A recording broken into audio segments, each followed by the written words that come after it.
Today's topic is consultative selling. So what are we going to talk about today? Well, we're going to talk about how we progress from the opening introduction, that first handshake, all the way through to asking them for that business.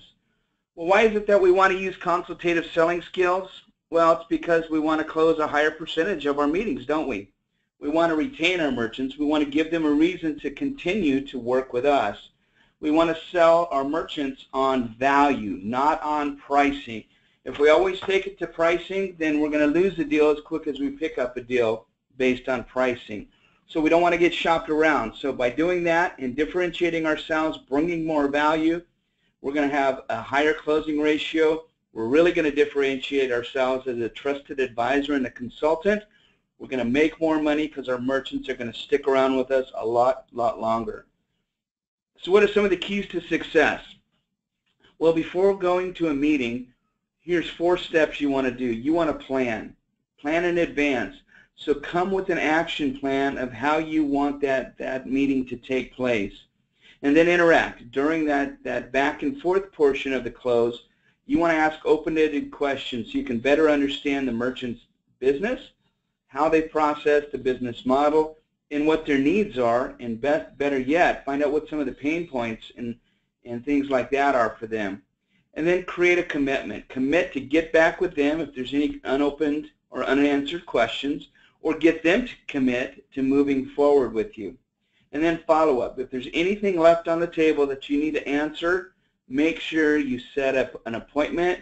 You let them know when you're going to get back with them, and do just that. Follow up, live up to that commitment, and that's going to show them that you respect them, their time, and what their needs are. So let's take those step by step. Plan, interact, commit, and follow up. Sad to say, sometimes we as salespeople, we kind of wing it. We just jump in there and kind of take a look around, and sometimes we assume things in behalf of our merchants. Well, that's where everything goes wrong right from the start. What we want to do is make sure we plan in advance. What I used to do and what I used to recommend some of my sales folks do, get to that appointment 15 minutes early.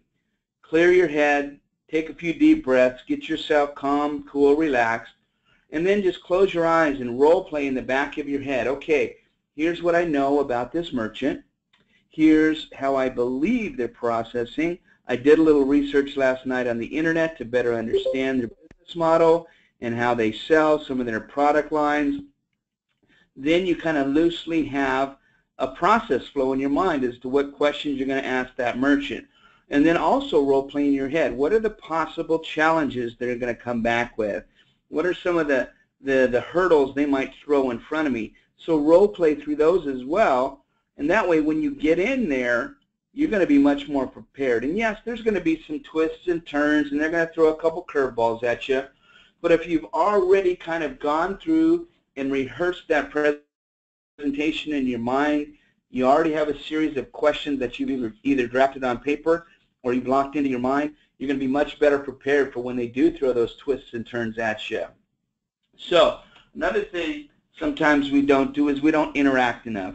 Our communication is lacking. So once again, we start to assume that merchants might want something, they might need something, or we might assume that they don't need something. So we want to make sure that through that interaction we're asking a lot of questions, because by asking those questions we're really going to better understand that merchant, their needs, their frustrations. And if we do something as simple as that, then guess what? It's going to make that presentation go a much smoother. And then once again here, this statement here, the best interaction is meaningless if you don't deliver on your commitment. So as you come towards the close, you're going to commit to certain things on your side, and you're going to be asking the merchant to commit to certain things on their side as well. So have that cross commitment done, set expectations, dates, times, calendar of events, and that way everybody's on the same page. And that last comment there, even low-hanging fruit is too high to reach if you don't follow up or follow through. So you might want to make sure you do that. So now let's get a checklist of the important qualities that we need to display when we're going through a next call. So first we want to listen, and we want to open the call. Then we're going to go through a series of probing questions. And then based on those questions, we're going to come up with what we feel is the best value-added solution for that merchant. And then we're going to get some pushback most likely, so then we're going to understand how we need to manage attitudes or handle any objections. And then finally, we want to go for that close. We want to get ink on that paper. So what we're going to do for the next few minutes is spend a few minutes on each and every one of these key qualities to make sure we're doing just that to follow through. Let's talk about listening. Sad to say, listening is one of the most underdeveloped sales skills we use, because too often we want to jump out there and we want to, dump our features, advantages, and our benefits. Well, there's a saying, we have 2 ears and 1 mouth, so we should listen twice as much as we talk. And there's a lot of truth to that, because if we close our mouths and we truly listen to our prospects, guess what? They're going to tell us what they want. They're going to tell us what we need, and actually they're going to tell us how to sell them if we ask the right questions, we listen intently, and as we're listening to their answers, we're starting to formulate the value-added products, services, pricing, marketing tools, and things like that that we're going to bring to the table. So once again, if we listen carefully, they're going to tell us what they want. Well, what are some of the things we might put in our own way? What obstacles might we put in our own way to hold us back from effective listening? Well, here's some of the things. Sometimes we prejudge. Maybe we go to a tough part of town. Maybe we walk into a merchant and the outside of their building looks a little bit broken down and beat up. So we might start to prejudge whether that merchant has the ability to utilize our products or services. Sometimes physical and environmental barriers can come into play. So what are those? Well, if you're trying to do a presentation during the heat of their selling day, it's going to be very, very difficult for you to get a good process flow while they have 10, 15, 20 people checking out through their retail establishment or buying food. So what you really want to do is try to set up times for those appointments when you're going to have a captive audience. Do it before they open up the doors in the morning, or do it during the hour or two break. If it's like a doctor or dentist, they typically close for an hour and a half to 2 hours during the middle of the day. Try to see them during that quiet period, or go at the end of the day, or maybe even on a weekend. Those that are willing to roll up their sleeves and work on the weekends, you're going to find a lot more success. And be willing to go to the merchant's home or their establishment, wherever they want to meet, where you can have that quiet environment to where you can get through the whole presentation seamlessly without a bunch of stops and hiccups and things like that. And then emotional and psychological barriers. Sometimes merchants have been hurt really bad in the past by some fraudulent people from our industry. So we might have to work through some of those emotional and psychological barriers. Sometimes we put emotional barriers in our own way. Maybe we doubt ourselves. Maybe we question our ability to be a good sales professional. So those things can get in the way, emotions on both our side as well as strong emotions on the merchant side. So you want to feel through that area as well to make sure you present in a fashion and you make them feel very, very comfortable about going through the process with you. I kind of liken it to, when we were kids. When we were kids, our parents would hold our hand, and that gave us instant security, didn't we? So we would walk across the street, walk across the park. As long as we were holding mom and dad's hand, we had a comfort level, and we would basically follow them anywhere and everywhere. So what I want you to do is imagine taking your sales prospect, those merchants, by the hand right out of the gate, and just reassure them that you're there to benefit them and you're there to better understand their business. And so basically you're emotionally grabbing their hand, and you're going to have them hold your hand and follow you through the process to where you can break down any of those emotional or psychological barriers. Another thing that could become an obstacle is our rate of speech. If we go in there and we just start blasting things out and we're talking at 100 miles an hour and we're talking to a merchant that may not understand a lot about the products, services, or maybe even the industry, maybe it's their first time tiptoeing into credit card processing, and we might have sold 200 or 300 merchants in our past, so we're just going in there like it's just another individual. So we want to make sure our rate of speech is at the rate in which the merchant can understand it. and I use the term oftentimes match talk. So based on your initial first few minutes with the merchant, you're going to understand whether they've been in business for many years and have had many different merchant accounts, or whether they're new to business, they're brand new to business, and this is their first merchant account. And then what I mean by match talk is use phrasing that's going to be easy for them to understand. If you have a dedicated merchant that's been doing this for many, many years, you can use phrases like EMV and PCI DSS and ATMs, things such as that, interchange, transaction fees, assessments. Well, they might understand what all those moving parts and pieces and prices might be. But if you have a brand new merchant, they might be really challenged. So you might need to slow things down a little bit and explain a little bit more. Hey, Mr. and Mrs. Merchant, this is what interchange is. Or here's what assessments are. This is the fee that the assessments are tied to, and here's who gets it, and here's the reason why those assessments are charged. So by doing that, match talking and speaking in a fluid manner to where, once again, you're emotionally holding the hand of those merchants, you're going to be much, much more successful. Some of the best things we can do is take notes. Take notes, listen, and watch. And I always used to ask for permission.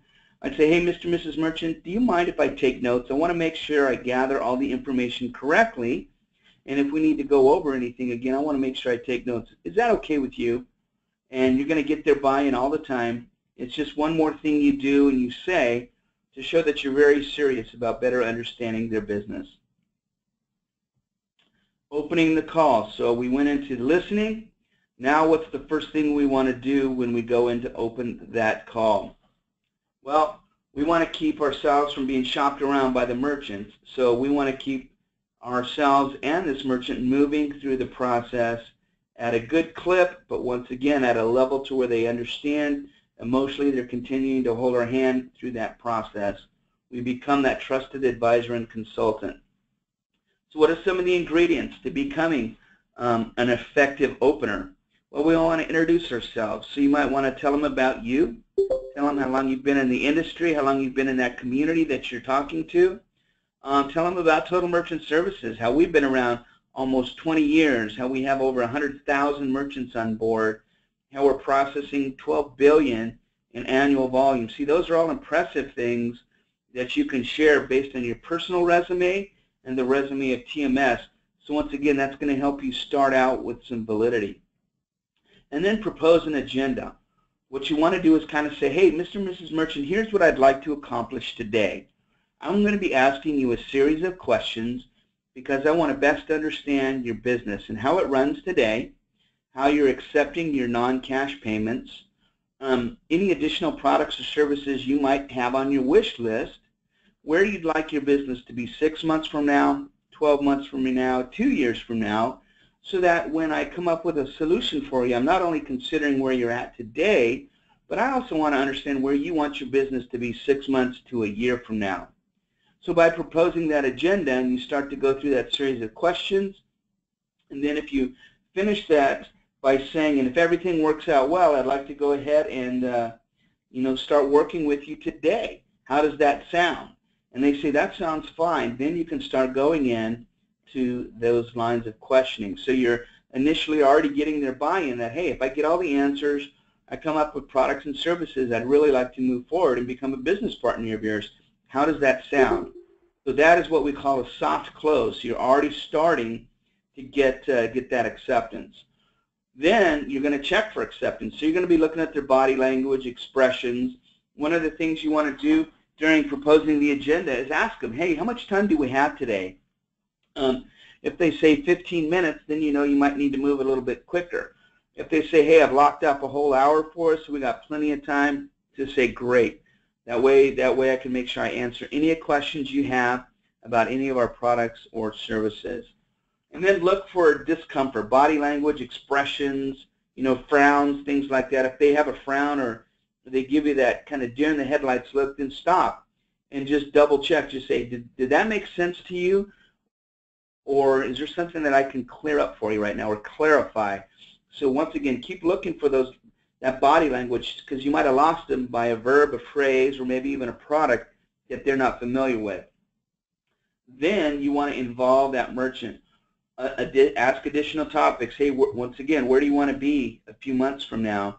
Are you looking at starting a web presence as well as your retail presence? Things like that. Are you looking to open up a second, third, or fourth location? So by involving the merchant, once again, you're becoming that trusted advisor. You're holding their hand emotionally, and they're helping you build and close the business for them. And then you're going to transition right into what you're going to bring to the table to make them happy. So let's see what that introduction might look like. So you might say, hey, hello, my name's Andy Barble. I'm with Total Merchant Services, and I was actually just visiting a customer right down the street, and I wanted to drop by to introduce myself to you. What I wanted to do today was to tell you a little bit about a marketing and merchant processing program we offer. There's been many different changes that have taken place in our industry over the last 12 months. I'm sure you've heard of Apple Pay, Samsung Pay, Google Wallet. You've probably heard of EMV, that stands for Europay, MasterCard, Visa. So there's been a lot of changes, and actually they can have a profound effect on your business. What I'd like to do is set up a time, and if it's convenient for you right now, I'd like to spend about 10 minutes to tell you about some of the things that we're bringing to the table for merchants in regards to these different changes. How does that sound? And get their buy-in. If they say, no, I'm really busy, well, I tell you what, why don't you grab your calendar and I'll grab mine, and let's set up an appointment later on this week for about 15 minutes when I can come back by and explain some of these big changes that have taken place in our industry to make sure you can capitalize on all the additional ways to accept non-cash transactions. Get that calendar, lock them in, send them an invite. Here's another thing you can say, hey, by taking a look at your business and the way you're processing your non-cash transactions today, it's likely we're going to find some ideas or some areas where we could benefit you, whether it's saving you time for your internal processes, maybe saving hours for your people having to run down to banks, possibly could be savings in your fees, or actually we even have a wonderful marketing tool. We can help you attract more repeat customers. We can help you actually grow your revenues. How does that sound? Would that be okay with you? Once again, you're doing those trial closes, and every time they say, yep, that sounds fine with me, you're getting their emotional buy-in. They're emotionally still holding on to your hand and going down that road and that path with you. So, and I also ask this question, is there anything about the credit card processing industry that you might have questions about?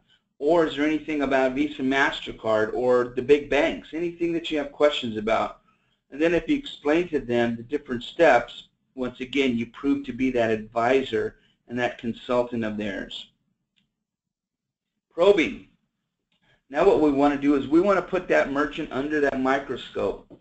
So once again, the reason for probing or asking those questions is to really get those merchants involved, engaged, having them hold on to your hand and share with you their ups, their downs, their needs, their frustrations.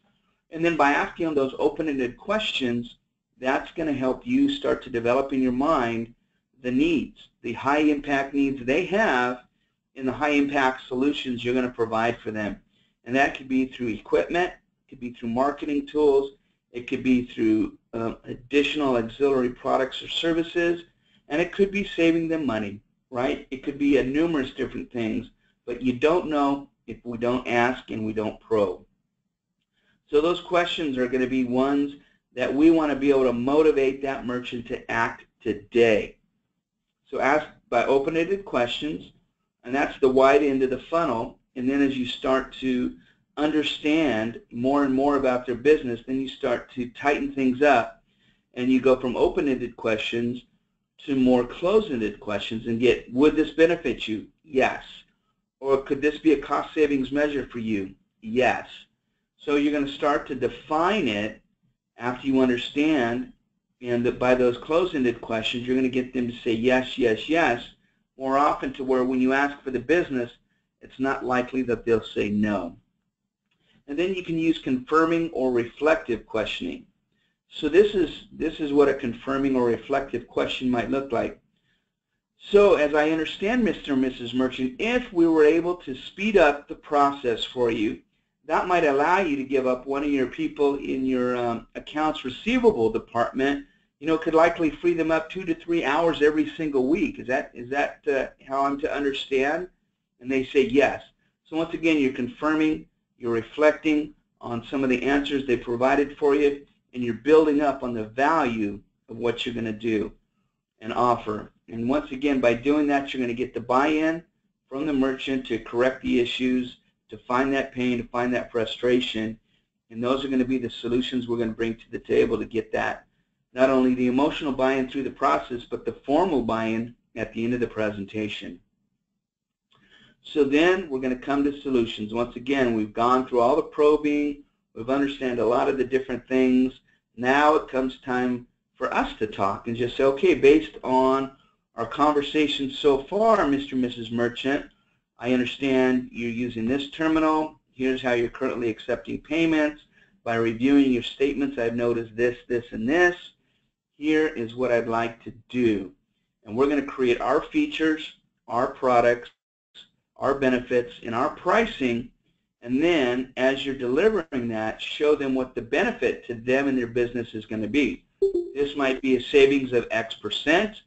This can be something that can help you grow your revenue by 8 or 10%. Or this is something, based on our conversation, that I believe is going to save you and your office staff time or energy. And then, once again, you got to be able to prove it. So they might say, well, how are we going to do that, Andy? Well, that's when you really need to say, well, something, if you go for our check services, you're not going to have to send your employee down to the bank every day at lunchtime and have them spend that extra hour driving there, standing in line, depositing that cash check, things like that. By check services, you can do the check verification right there on site through the check reader, and then right next to that is your credit card terminal. And if you're electronically accepting credit and debit card transactions, there's going to be much more money moved electronically, and then by electronically moving those checks, that could save you hours every single day, every single week. And you could utilize that individual and their time in a more important portion of your business.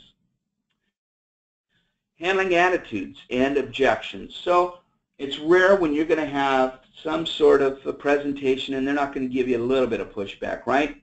It's likely that they're going to give you a little push here or there. But once again, if we followed all the steps properly up to this point, you're going to have much less objection. You're going to have much less attitude. So if you've done that, you're likely going to once again know their pains. You're going to know their frustrations, and then you'll be able to overcome any challenges. So they come up with a challenge. Down at their bottom, you say, hey, if they're in agreement, continue towards that close. If you get to a certain point in the presentation and they seem to be a little bit indecisive, probe some more. Go back to questions. Well, you're telling me you don't need to make a decision, or you don't want to make a decision today. What are those reasons? Based on our presentation, you told me, Mr. and Mrs. Merchant, that here was a pain point, or here was one of the things you were looking to accomplish today. Based on my presentation and the offerings that I and TMS can bring to the table, doesn't that fulfill what you need? And once again, you're going to flip back around to try to get them to buy back into the agreement. Well, what if they're skeptical? Well, I don't know if this is really going to be a savings to me, or I don't know if I'm really going to see a benefit by taking on your marketing tool. Then have some data. Show them some of the slicks, some of the slides, some of the data, or pull out a calculator and show them what that might look like on their merchant statements. And then if they object, if they outright object to something, answer. So if they say, Andy, I disagree, say, please explain to me why, and we can go ahead and answer those questions for them.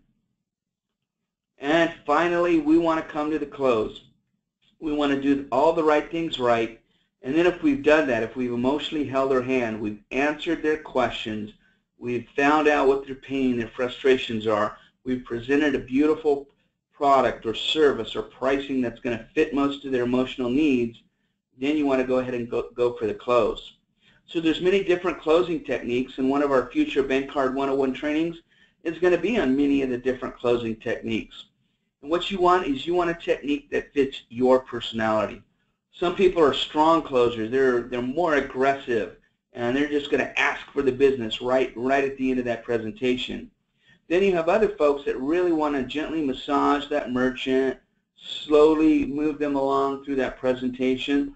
So there's no right or wrong method. What you want to do is use your personality, your way of selling, and match that with their personality and their way of buying, and you will likely have learned their way of buying as you progress through this presentation. And then practice those different closing techniques. Practice them in your head. Practice them sitting in that car when you got there 15, 20 minutes early. And then get them to answer those questions to where you're literally walking them right up to the application with a pen in their hand to sign it. So the more conversational they become, the more effective they're going to be, the more likely you're going to close it, and the more effective you're going to be as well. So customers really expect to be closed. So if they have set up a time and they said, yes, Andy, I'm willing to meet with you on Thursday at 3 p.m., they expect me to do my best to close them. So I need to be able to ask the right questions, listen intently, probe, come up with a proper solution, and then close them. Close them, give them the reasons why they want to hold my hand and close business and move forward with me in Total Merchant Services. Best thing to do is try to close them on the spot. You know, just like us, it's human nature to procrastinate, and if we allow them to procrastinate, then it gives them an excuse to get fearful or to get scared and for them to change their minds. So we want to do our best to convince them on the opening presentation why they want to move forward with you today, and show them how the benefits are going to start today by moving forward with you. And then whether they close or not, why don't you ask for a referral? Obviously, you've built up some sort of trust, some sort of loyalty if they've decided to sit and speak with you. And if they've decided to sit with you, speak with you, and to sign up with you, guess what? Then you have become that trusted advisor and consultant. And that's when you say, hey, Mr. and Mrs. Merchant, is there anybody else you know that you could refer me to that could benefit by my products, services, and pricing that I've offered you today? And you'd be surprised because they might have a brother, sister, mother, or cousin that's opening up a shop across town. Or, hey, you know, I was just talking to my friend across town, and they're pretty frustrated with their current provider. Let's get them on the phone right now, and I'll introduce you to them, and we can get a warm introduction for you. That can go a very long way in you closing the next one. So always, always, always ask for referrals. And you notice here I put ask for a referral even if they're not interested. So you might go through the formal presentation, and they might say, you know something, Andy, that sounds pretty impressive. It sounds good, but you know, I hate to tell you, I'm locked into an agreement, and I have 2 more years left on it.